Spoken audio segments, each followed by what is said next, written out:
Hi guys, I'm Ram Agarwal. You are watching my channel 52 Pixels. Let's get started.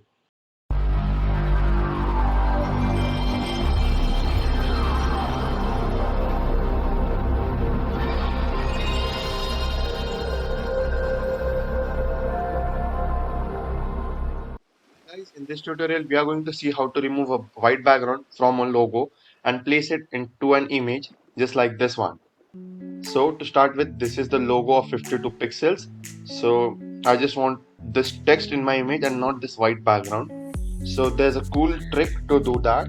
What we are going to do is just copy this layer. So using the move tool, I'll just move it, like drag it and place it over here in this image. So this is the place where I want my logo to be, and as you can see, there is the white background which I don't want. So to remove that, first what I will do is just convert this image to a smart object and then expand this image. So press Ctrl plus T and just transform this image like this, of this size almost, and press enter.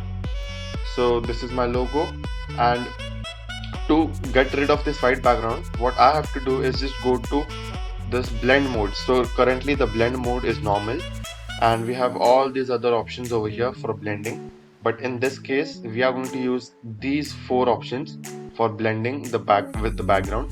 So one is darken, one is multiply, which we are going to use. So as you can see, after using multiply, my white background has gone and the text, the black part that is the text, is still there, and rest everything is gone. So this is a cool little trick, but as you can see, multiply also takes away some sharpness of the color, the intensity of black color.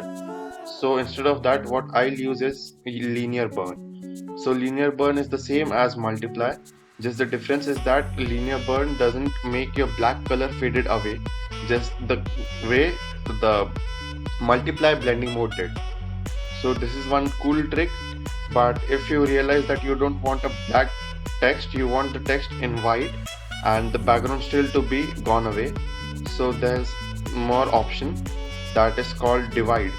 So what divide does is basically it removes the white background and makes the text that is in black, it converts the text color into white. But there's a problem with that. The thing is, whenever you move your text, you can see the difference in the color. It's because it is getting divided, so the background is still present over there and it will take over the color of your white text. So it will just divide the text and take away the color from the background. So it is not actually, like, it doesn't work in all scenarios, in all cases, but it does work in some parts of the image like this, or maybe this part it won't work because that is white, but then again it works in some parts of image where the contrast is like adjusted in such a way that the text doesn't disappear and the text we get is in white color.